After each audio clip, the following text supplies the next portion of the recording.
Over the last couple months, I've seen more and more companies that are releasing some new film. As I've dug more into it, the vast majority are respooling the same motion picture film with their own branded twist, but was actually surprised to find out there are a handful of these smaller companies that are selling unique film stocks in 2024, and I figure that it was worth chatting about. So let's not waste any time and let's dive into it. The first up is from a company called Flic Film. Located in beautiful Longview, Alberta, Flic Film is a manufacturer of 35mm film, a blender and manufacturer of photochemicals, and a distributor of film photography accessories. They create a whole slew of cinema film, but most notably, as of late, Aurora 800, a new daylight balanced 800 speed film, which is not a cinema film. Their aim is to create environmentally responsible products that an audience truly wants, and I think that is a noteworthy endeavor. Film is already not the most environmentally friendly process, so keeping that in mind in a business venture is good. I also think that a new 800 speed daylight balanced film is great.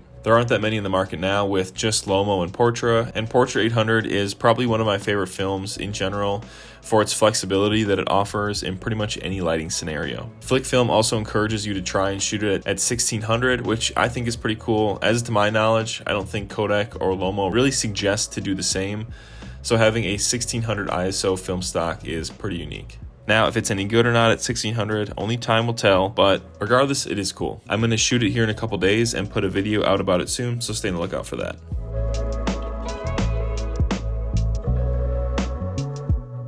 Next up are film stocks from Mr. Negative. This Australian-based company has some of, if not the best branding for a film company that I've ever seen. From their logo, which is a cool vintage camera character with cool traditional tattoos, to the branding of the boxes, I think this is up there for a cohesive and engaging theme across all of the film boxes as one of the best, if not the best. Compared to some of the older Kodak or Fuji boxes, which look like medicine canisters or something to me, I think Mr. Negative really nailed that aspect of it. As for the film, they have a wide range of really unique re-spooled film you won't find anywhere else, all in a one-stop shop. From a ton of different rare Fujifilm cinema film, their own versatile 200 to 400 ISO color film, silver screen negative, to some other fun film in general, they have a wide variety to intrigue pretty much any type of film photography shooter. Gareth, the owner, sent over a care package to shoot a bunch of different films, and I'm stoked to get them in from Australia and try them all out for a future video.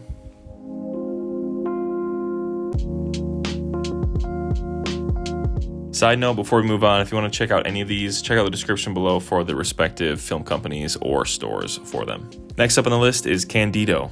Candido is a UK-based brand that offers 3 different speed cinema films that has been re-spooled similar to Cinestill's film. Again, like Cinestill, with Candido you'll get halation, which some love and some hate, so something to think about. Candido offers a good option as prices influx with a good variety of different speeds to create a unique place in the film market for them. While I've only shot one roll and I'm waiting for the results, the branding and packaging from them is great, leaning into a much more minimal look. I'm excited to give these film stocks a try, especially knowing there is an ISO for pretty much any situation. Next is Midwest Film Co. Midwest Film Co. is a US-based film company that offers a wide variety of dev and scan services, as well as selling their own film. Similar to Candido and Reflex Lab, which we'll talk about here in a second, they also offer a handful of re-spooled cinema film, but more importantly to me, they offer 2 unique films, Fuji Vivid 160T and EXR 100T. Vivid 160T is a long-forgotten film stock by many that has been discontinued for years. Through Midwest Film Co., they've packaged up these affordable rolls for only $12. These tungsten balanced films should be shot at 100 to compensate for it being expired, and some of the results have been honestly quite great. On the other hand, EXR 100T is an old Eastman film that too is tungsten balanced, but has seemingly really great colors, granted you use a 85B filter when shooting in daylight situations. I'm really stoked to give these a shot in the future and shoot some tungsten lit portraits, as well as test out in some natural lighting.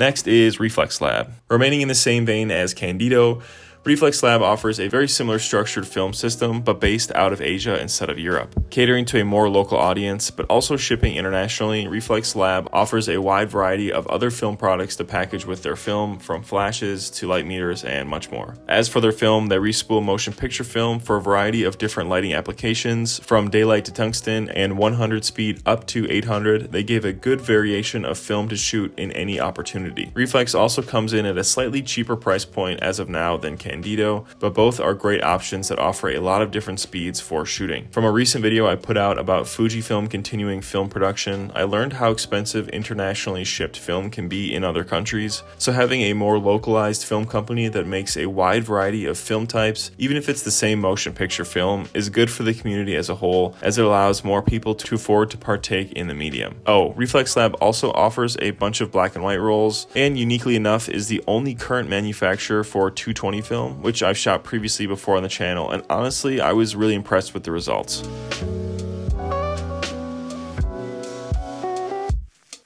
So yeah, Reflex Lab is cool. Next up is Lomography's new film. Now, we know Lomography is a pretty big hitter in the game, but they don't actually manufacture the film themselves. But again, they potentially do alter it themselves, but ultimately repackage it and sell it. That being said, they've released a new Lomochrome Color 92 film, which to my guess is some type of Orwo color film that is altered and then repackaged by Lomo. It seems to be not super vibrant, but depending on what you're shooting, you can emphasize the more muted, cooler, crunchy tones, and I think there's a bit more grain to it than some of the other films. I think for some downtown portraiture or architecture photography, this could be really cool. Think someone like smoking a cigarette in downtown Chicago or something. I shot a roll of this that I'm still waiting for the results for, but I am excited to see how it looks. From other test results, I think that this is a lot different of a color profile than what I normally shoot, but I do think that I could use it for more cloudy days or more metropolitan areas like Milwaukee.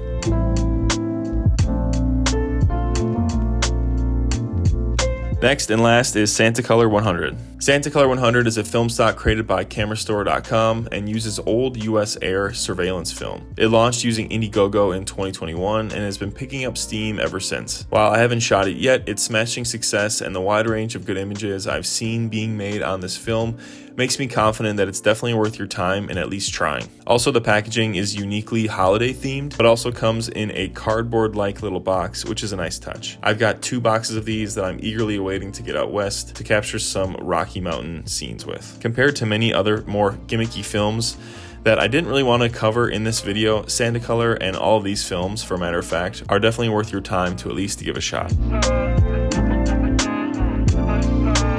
Ultimately, what I want to get across in this video is that there are now a lot of options for film, but understanding what the film is and where it's coming from is important. There's a lot of companies selling their version of a very similar product, which is totally fine and dandy, but it's important for consumers to be more thorough in purchasing to see if they're buying the same product or if it could be found more local for cheaper. I was blown away at how expensive Cinestill is in Asia, so having someone like Reflex Lab be able to supply it to the market for much cheaper, I think is a really good thing for film as a whole. This was the vast majority of new and interesting film brands that I've come across or have been sent film to shoot over in the last couple months, and wanted to share my opinions on them. If you guys have ever shot any of these or have any interest in them, let me know down in the comments below. Otherwise, if there's any film stocks or film companies that you guys think I missed, make sure to leave them down in the comments below as well. Otherwise, that's going to do it for this one, guys. Make sure you stay on the lookout for me shooting all of these films over the next couple months. I'm excited to give them a shot and let you guys know what I truly think about all of them. Otherwise, until the next one, stay safe, stay shooting. Adios, guys. Peace out.